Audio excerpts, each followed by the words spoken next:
ನಮಸ್ಕಾರ ಸ್ನೇಹಿತರೆ, ನಮ್ಮ ಯೂನಿಕ್ ಮೋಟಿವ್ ಕನ್ನಡ ಚಾನೆಲ್ಗೆ ಮತ್ತೊಮ್ಮೆ ನಿಮ್ಮೆಲ್ಲರಿಗೂ ಸ್ವಾಗತ. ಸ್ನೇಹಿತರೆ, ಜೀವನ ಒಂದು ಯುದ್ಧ ಭೂಮಿ.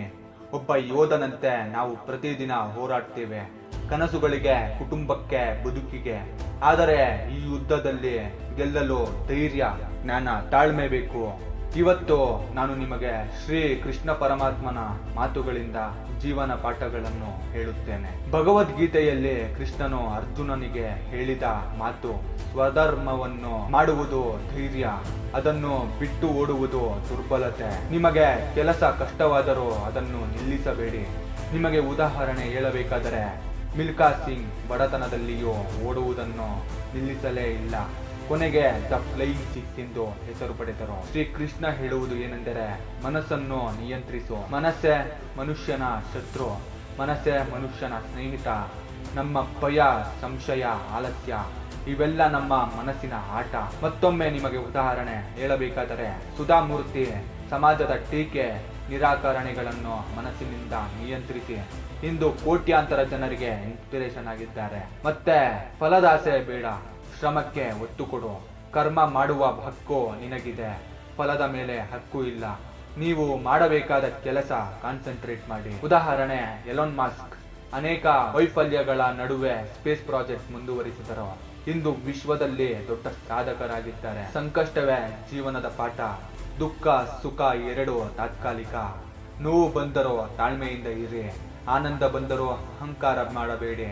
ಉದಾಹರಣೆ, APJ ಅಬ್ದುಲ್ ಕಲಾಂ ಅನೇಕ ರಾಕೆಟ್ ವಿಫಲವಾದರೂ ನಿರಾಶರಾಗಲಿಲ್ಲ. ಕೊನೆಗೆ ಮಿಸೈಲ್ ಮ್ಯಾನ್ ಆಫ್ ಇಂಡಿಯಾ ಆಗಿ ಪ್ರೇರಣೆ ನೀಡಿದರು. ಸ್ನೇಹಿತರೆ, ನಿಮಗೊಂದು ಪ್ರಶ್ನೆ: ನಿಮ್ಮ ಜೀವನದಲ್ಲೂ ಒಂದಿಷ್ಟು ಯುದ್ಧಗಳು ನಡೆಯುತ್ತವೆ ಅಲ್ವಾ? ಆ ಯುದ್ಧದಲ್ಲಿ ನೀವು ಅರ್ಜುನನ ಹಾಗೆ ಗಾಬರಿಯಾಗ್ತೀರಾ ಅಥವಾ ಕೃಷ್ಣನ ಮಾತು ನೆನಪಿಸಿಕೊಂಡು ಧೈರ್ಯ ತಗೊಳ್ತೀರಾ?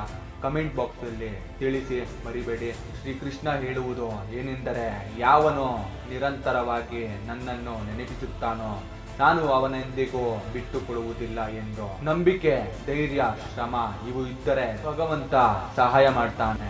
ಉದಾಹರಣೆ, ಕನಕದಾಸ ಸಮಾಜ ತಿರಸ್ಕರಿಸಿದರು, ಭಕ್ತಿ ಮತ್ತು ಶ್ರಮದಿಂದ ಇತಿಹಾಸದಲ್ಲಿ ತಮ್ಮ ಹೆಸರು ಬರೆದರು. ಸ್ನೇಹಿತರೆ, ಕೃಷ್ಣನ ಮಾತುಗಳು ಇಂದಿಗೂ ನಮಗೆ ಹೋರಾಟಕ್ಕೆ ದಾರಿ ತೋರಿಸುತ್ತವೆ. ಕರ್ತವ್ಯವನ್ನು ಬಿಟ್ಟು ಬಿಡಬೇಡಿ, ಮನಸ್ಸನ್ನು ನಿಯಂತ್ರಿಸಿ, ಫಲದಾಸೆ ಮಾಡಬೇಡಿ, ಶ್ರಮಕ್ಕೆ ಒತ್ತು ಕೊಡಿ, ದುಃಖ ಸುಖವನ್ನು ಸಮಾನವಾಗಿ ನೋಡಿರಿ, ನಂಬಿಕೆಯಿಂದ ಬದುಕಿ. ಸ್ನೇಹಿತರೆ, ಅರ್ಜುನ ಗಾಬರಿಯಾದಾಗ ಶ್ರೀಕೃಷ್ಣನ ಮಾತು ಅವನಿಗೆ ಶಕ್ತಿ ಕೊಟ್ಟ ಹಾಗೆ ಇವತ್ತು ನಿಮ್ಮ ಜೀವನದಲ್ಲೂ ಕೃಷ್ಣನ ಮಾತುಗಳು ಒಂದು ಮಾರ್ಗದೀಪವಾಗುತ್ತವೆ. ನೆನಪಿರಲಿ ಸ್ನೇಹಿತರೆ, ನೀವು ಕರ್ತವ್ಯ ಬಿಟ್ಟು ಹೋದರೆ ಸೋಲುತ್ತೀರಿ, ಕರ್ತವ್ಯ ಹಿಡಿದು ಹೋರಾಡಿದರೆ ಗೆಲ್ಲುತ್ತೀರಿ.